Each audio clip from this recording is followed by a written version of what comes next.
ఎన్ని సంవత్సరాల నుంచి సమస్య మీద తిరుగుతున్నారు? సార్ 2019 నుంచి జరుగుతుంది సార్. ఇది 2019 నుంచి ప్రాపర్టీ తీసుకున్నప్పటి నుంచి మాకు టార్చర్ అంటే ఎట్లుండదంటే చూపెడుతున్నాడు. ఇప్పుడు మాకు ప్రాపర్టీ ఇచ్చేసిండు మాకు. తర్వాత మేము ఏది మన పోయినాము 1 year కూడా ఉన్నాం ప్రాపర్టీలో. కానీ లిటిగేషన్ ప్రాపర్టీగా ఇప్పించిండు అతనే. కానీ లిటిగేషన్ ఉంది, ఏదో మాకు సంబంధం లేదు, నా ప్రాపర్టీ నాకు ఇచ్చేసే, నా డబ్బులు నాకు ఇచ్చానంటే లేదు. మా ఆయన తోటి తాగిపించిండు, బాగా తాగిండు, ఏం చేసాడో తెలియదు. డమ్మీ పేపర్ మీద సంతకం పెట్టించుకున్నాడు, వైట్ పేపర్ మీద సంతకం పెట్టిండినే. అది ఇప్పుడు ₹1 కోటి మీకు ఇచ్చేసినాను అన్నట్టు మాట్లాడుతున్నాడు. ఇప్పుడు ₹1 కోటి ఇచ్చేస్తే నేను ఉండాలి అక్కడ. మా ఆయన ఒక్కరిని తీసుకుపోయి సంతకం పెట్టినందుకు ₹1 కోటి ఇచ్చినంటే ఒక్కరి ₹1 కోటి తీసుకుపోయి ఎక్కడ పెట్టిండి? ఎక్కడ ఇచ్చిండు అసలుకి? నేను ఉండాలి కదా, నా సాక్షి ఎవరున్నారు అక్కడ? ఎవరు లేనే లేరు. నేను ఇప్పుడు ₹1 కోటి ఇచ్చి ఉంటే నేను రోడ్డు మీద ఎందుకుంటాను సార్? రెంట్ ఇంట్లో ఉన్నాను నేను ఇప్పుడు. సాక్షి సంతకాలు కూడా ఎవరో కూడా మాకు తెలియదు. అది మళ్ళీ బయట ఎక్కడ పోయినా కానీ బెదిరిస్తున్నాడు నన్ను. మళ్ళీ వాళ్ళ అన్నయ్య ఉన్నారు, వాళ్ళ అన్నయ్య వినోద్ కుమార్, ఆయన గవర్నమెంట్ ఎంప్లాయీ. ఆయన ఫోన్ చేస్తే మా తమ్ముడు ఏం చెప్తున్నాడు అజయ్ ఇదే ధమ్కి ఇస్తున్నాడు. గవర్నమెంట్ ఎంప్లాయీ ఎక్కడ చేస్తున్నాడు? ఖైరతాబాద్ హెడ్ ఆఫీస్ లో. ఖైరతాబాద్ హెడ్ ఆఫీస్ లో చేస్తున్నాడు ఆ జాబ్. ఏమని అంటే ఇప్పుడు మా తమ్ముడు ఏం చెప్పి నేను ఫోన్ చేశాను. నేను ఫోన్ చేసిన తర్వాత మళ్ళీ ఏమన్నాడు అంటే ఇట్లా ప్రాపర్టీ ఇట్లా ఉన్నది కదా, నా ప్రాపర్టీ నాకు ఇచ్చాడు. తమ్ముడు ఏం చెప్పిండు? తమ్ముడు ఏం చెప్తే అది చేసేసుకోండి మీరు. తమ్ముడు ఏం చెప్పిండు?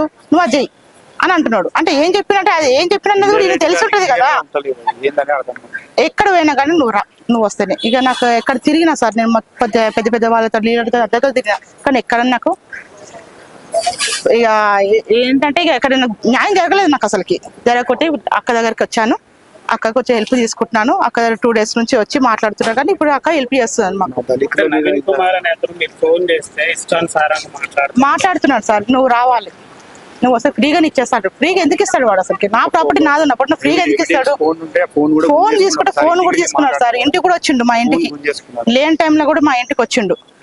మా యారాలు కూడా ఉన్నది, ఆమె 2-3 తిట్లు కూడా బయటకు పంపించేసింది. అట్లాంటి లెక్కలు చేసిండు అతను. నవీన్ అతను. నేను లేని టైంలో కూడా నా దగ్గరకు ఎందుకు రావాలి? ఇప్పుడు మా ఆయన ఉన్నప్పుడైనా రావాలి కదా. ఆయన లేని టైంలో నా దగ్గరకు వచ్చి బ్లాక్మెయిల్ చేసుకుంటా బయట రోడ్డు మీద ఎక్కడ కలిసినా కానీ టార్చర్ పెడుతున్నాడు.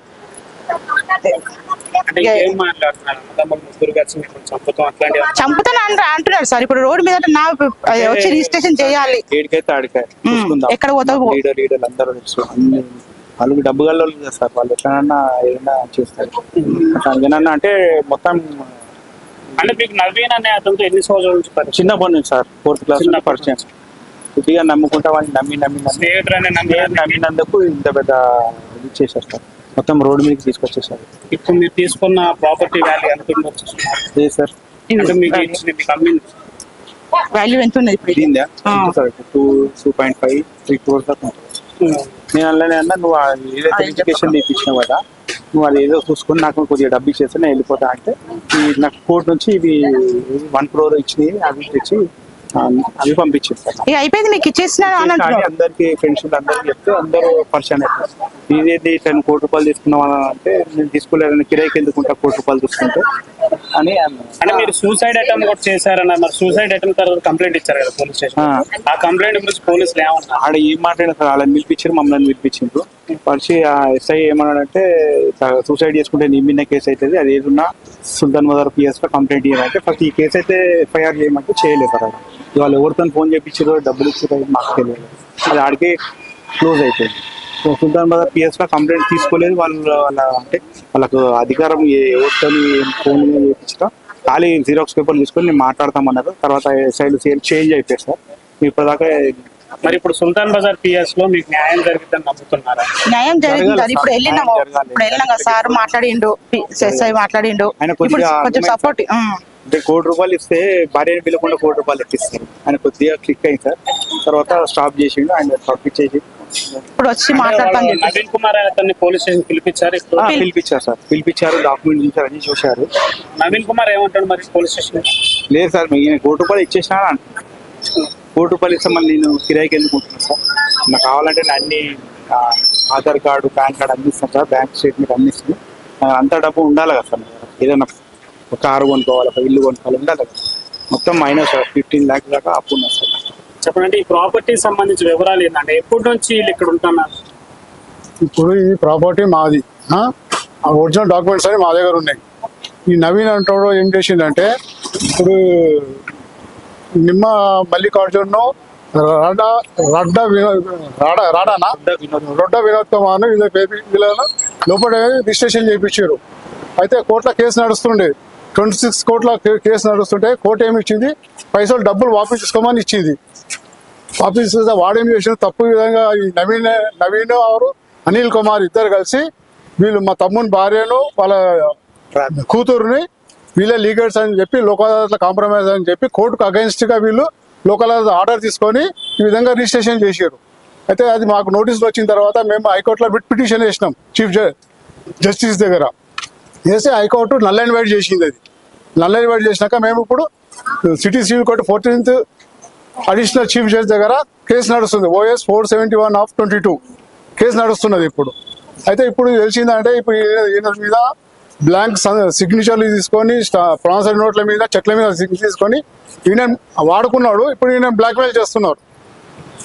బ్లాక్మెయిల్ చేసి ఇప్పుడు ఇట్లా ఎంతో మందికి ఇట్లా ఈ విధంగా వీళ్ళు చాలా కేసులు ఉన్నాయి వీళ్ళ మీద. ఇట్లా ఎంతో మంది వేధిస్తున్నారు వీళ్ళు. ఎందుకంటే గవర్నమెంట్ వీళ్ళు ఏమైనా త్వరో ఎంక్వైరీ ఇన్వెస్టిగేషన్ చేసి అసలు వాళ్ళది ఏంది ముఠా, ఆ ముఠా ఏంది అనేది బయట పెట్టాలి, పెట్టి యాక్షన్ తీసుకోవాలి. నవీన్ కుమార్ అనే అతను ఏమంటున్నాడు మీతో? అంటే మీతో మాట్లాడండి. మాతోనే మాట్లాడలేదు. ఫోన్ చేసి బెదిరిస్తున్నాడు, అట్లాంటి విషయాలు మీకు తెలుసు? ఇక బిలీవ్ చేసి నాకేం తెలియదు. అది ఇప్పుడు వాళ్ళు చెప్తున్నారు కదా అంటే నా విధంగా ఇట్లా చేసిండు అని చెప్పి చెప్తున్నారు. ఇప్పుడు ఈ ప్రాపర్టీ ఓనర్ కదా మీరు? అవును. అంటే మీ దాకా రావాలి కదా అట్లా నవీన్ కుమార్ అనే అతని గురించి ఇట్లా డీటెయిల్స్ అనేది తెలియాలి కదా మీకు? అంటే ఏం డీటెయిల్ తెలియాలి? వీళ్ళకి అమ్మినా అని చెప్పేసి డీటెయిల్స్ అనేది మీకు తెలుసా? వీళ్ళ పెరిమి చేసినది తెలుసు, కోర్టులో కేసు నడుస్తుందని చెప్పిన హైకోర్టు వేసి నల్ అండ్ వైడ్ చేసినాం కదా. మాకు రిజిస్ట్రేషన్ చేసినాక వచ్చి ఉన్న తర్వాత ఇవన్నీ డాక్యుమెంట్ ఒరిజినల్ లింక్ డాక్యుమెంట్స్ అన్ని ఉన్నాయి. మీకు అట్లా చేసినా మాకు కొద్దిగా అది తర్వాత నేను మాతో గొడవ పడ్డారు. ఏంద్ర నువ్వు లిటిగేషన్ లో తీసుకొచ్చినావు, ఆ ఒరిజినల్ డాక్యుమెంట్ అక్కడ ఉన్నాయి అన్నది కదా. బెదిరింపులు అట్లాంటివి ఏం లేవు, బెదిరింపులు ఏం లేవు. వీళ్ళనే సతాయిస్తున్నాడు. వీళ్ళను ఇక ఆయన కూడా సూసైడ్ అటెంప్ట్ ఏమో చేసుకుంటా వీళ్ళ అడ్వకేట్ నాకు చెప్పింది.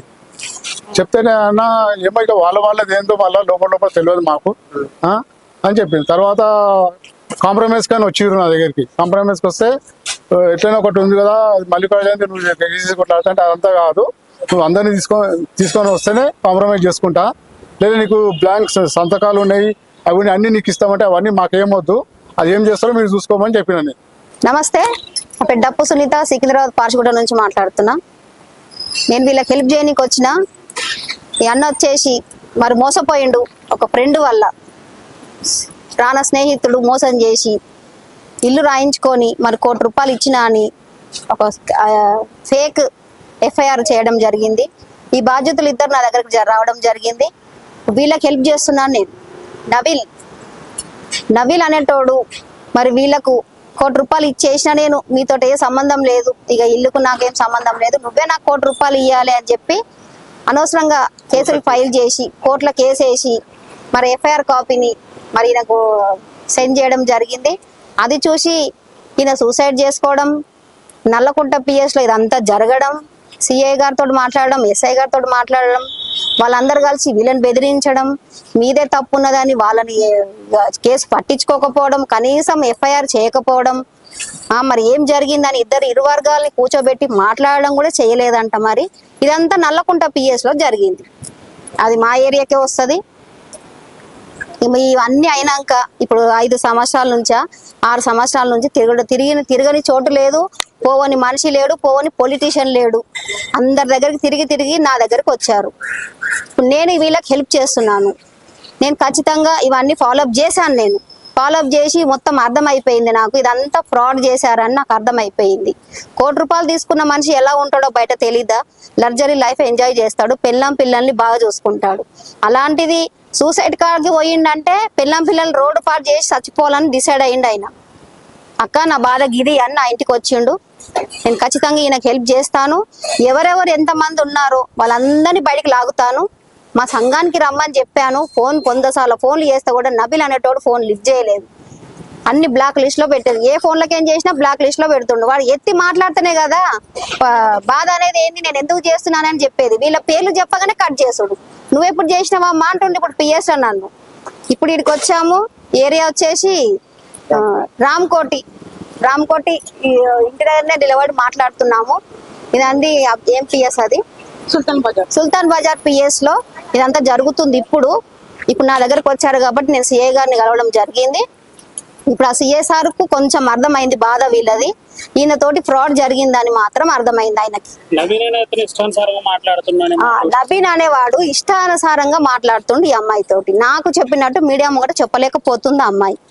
దీని వెనకాల వాని మీద ఎఫ్ఐఆర్ చేయాలి, మా సంఘాలన్నీ మేము ఎఫ్ఐఆర్ చేయాలి. ఖచ్చితంగా ఈ అమ్మాయి తోటి ఎఫ్ఐఆర్ చేపిస్తాం. అది అట్రాసిటీ కిందకే బుక్ చేయాలి.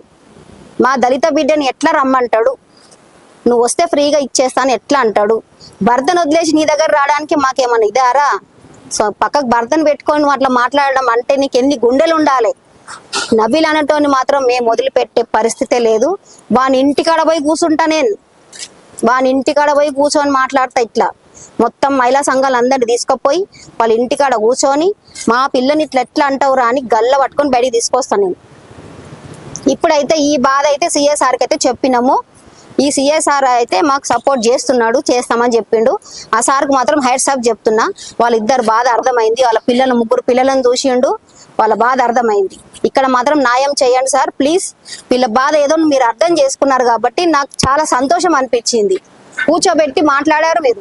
సామాన్యంగా సివిల్లో ఏ సిఐ సార్లు ఏ ఎస్ఐ సార్లు మాట్లాడారు, ఏదన్నా కోర్టులో చూసుకోండి అంటారు. మీరు ప్రతి ఒక్క పేపర్ని చూసి అర్థం చేసుకొని నేనే వస్తానమ్మా నడవండి ఎంక్వైరీకి నేనే వస్తానని చెప్తే మళ్ళీ వచ్చి ఇక్కడికే వెయిట్ చేస్తున్నాం. మేము ఇంటి దగ్గరనే వెయిట్ చేస్తున్నాం. సార్ వస్తానని చెప్పారు, కానీ మా పిల్లనైతే ఏమేమి అన్నాడో సార్ దాని మీద మాత్రం మేము ఎఫ్ఐఆర్ చేయాలనుకుంటున్నాము. మేము ఖచ్చితంగా మీరు ఎఫ్ఐఆర్ చేయాలి. అది కూడా నబీల్ అనే ఆ పేపర్స్ ఇక్కడ ఇవ్వండి. నబీల్ అనే వీడు నవీన్ గౌడ్, ఈయన నవీన్ కుమార్ గాని వీళ్ళిద్దరు బ్రదర్స్. ఇప్పుడు వీళ్ళిద్దరు వచ్చారు పిఎస్ కి. ఈయన రాలేదు, ఇంకా వేరే వచ్చిండు. ఈయన మాత్రం ఫోన్లలోనే బెదిరిస్తున్నాడంట. Government employee. మరి ఈయన గవర్నమెంట్ ఎంప్లాయీ ఉద్యోగాలు ఊడగొడతాం మేము. గవర్నమెంట్ ఎంప్లాయీ అయ్యి ఉండి ఎట్లా బెదిరిస్తాడు ఒక అమ్మాయిని? మరి ఇలాంటి వాళ్ళకి ఎలా ఇస్తుంది? మేము సీఎం రేవంత్ రెడ్డి దగ్గర పోతాం, ఇవన్నీ మాటలు పట్టుకొని రేవంత్ రెడ్డి దగ్గర పోతాం. ఎందుకంటే ప్రతి ఒక్కళ్ళ ఉద్యోగాలు ఊడగొడుతున్నాడు ఆ సార్ వచ్చిన కాడ నుంచి. ఇలాంటి మీద చర్య ఎక్కువ తీసుకుంటున్నాడు. మరి వీనికి బుద్ధి లేదా? ఒక ఆడపిల్లతో ఎట్లా మాట్లాడాలి? వీనికి బుద్ధి లేదా? వీడు ఎట్లా పిలుస్తాడు ఒక అమ్మాయిని? ఇలాంటి వాళ్ళని ఏం చేయాలి? నిలబెట్టి కాల్చాలి, ఒక్కొక్కరిని నిలబెట్టి కాల్చాలి. ఒక ఆడపిల్లని, ఒక ముగ్గురు పిల్లల తల్లిని ఎట్లా రమ్మంటాడు? ఫ్రీగా ఇస్తావారా? నువ్వు ఫ్రీ ఇచ్చేది మా ప్రాపర్టీ నువ్వు అజం చేసుకొని నువ్వు మాకు ఫ్రీ ఇచ్చడం ఏంది? మా జాతి పిల్లని అట్లా అంటావా? అంటే ఎవరు లేరు ఆ పిల్ల వెనకాల. ఆ పిల్లకి ఎవరు ఏం చెప్పలేరు. ఆ పిల్ల ఎవరిని తీసుకురాదు. వాళ్ళ భర్త నా డమ్మిగాడు ఉన్నాడు అని అనుకుంటుండ్రేమో. ఇప్పుడు నిలబడ్డాం మేము, ఫుల్ సపోర్ట్. డప్పు సునీత అక్క అంటే దద్దరిల్లుతుంది ఒక్కొక్కనికి. ఇప్పుడు వీనికి దద్దరిల్లుతుంది కాబట్టే జోబులలో పైసలు పెట్టుకొని సార్ల చుట్టూ తిరుగుతున్నాడు. నీకు దమ్ము ఉంటే, నీకు ధైర్యం ఉంటే నా ఎదురుగా వచ్చి మాట్లాడరా బై. నబీల్ గా ఎదురుగా వచ్చి మాట్లాడు. ఏం జరిగింది అనేది నువ్వు పేపర్లు పెట్టు, నేను పేపర్లు పెడతా. ఫేస్ టు ఫేస్ మాట్లాడదాం. నువ్వు సార్ వాళ్ళని ఎందుకు ఇబ్బంది పెడుతున్నావు? అంటే ఆయన హెల్ప్ చేస్తా అన్నాడు కాబట్టి ఆయన చుట్టూ పోలీస్ స్టేషన్ల చుట్టూ నువ్వు తిరుగుతున్నావు. సేల్ డీడ్ అంట. సేల్ డీడ్ ఒక్కళ్ళదే ఉన్నది సేల్ డీడ్. మరి ఈయన సేల్ డీడ్ ఉండాలి కదా. ఆ ఒక్క క్వశ్చన్ సార్ అడిగిండు. ఆయన పోయి పేపర్లు తీసుకురా పొన్నాడు అన్నాడు. తీసుకొచ్చి అన్ని పెట్టిండు. అందులో సేల్ డీడే లేదు అందులో. ఈయన చేసినట్టు అసలు లేనే లేదు. ఈయన అమ్మినట్టు కూడా లేదు అందులో. మరి ఏడికైనా ప్రాపర్టీ పోయింది? అదే కాదు ఇప్పుడు క్వశ్చన్ ఆడ. అందుకే